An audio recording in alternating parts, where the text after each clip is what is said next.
ఈ రోజు ఈ కూటమి ప్రభుత్వం తీసుకున్న నిర్ణయం వల్ల మేనిఫెస్టోలో పెట్టకపోయినా మాకు వ్యాపారాలు ఉన్నా లేకపోయినా 15,000 రూపాయలు వేయటం మా బళ్ళకి ఇన్సూరెన్స్లు కానీ ఫిట్నెస్ కానీ అలాగే బ్రేక్ కానీ పర్మిట్ కానీ పొల్యూషన్ కానీ చాలా ఉపయోగపడ్డదండి. మాది Hechukotturu auto union, Shri Siddhivinayaka auto union 19 బళ్ళు ఉన్నాయి. మాకు 16 బళ్ళకి వచ్చే రికార్డు ప్రాబ్లం వల్ల 3 బళ్ళు రాలేదు.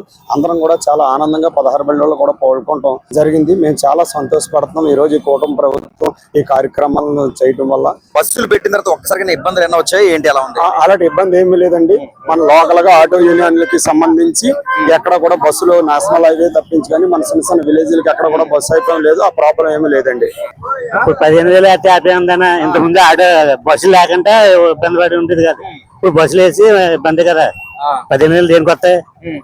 అంటే ఖచ్చితంగా ఇంకా వేరే ఏదైనా ఏర్పాటు చేయాలా? చేయాలి మరి, ఏదో ఆలోచించాలి. ఇబ్బంది లేండి మరి ప్రిపేర్ అయితే మాకు అదే ఇబ్బంది అండి. ఇది చెన్నీళ్ళు వనూళ్ళు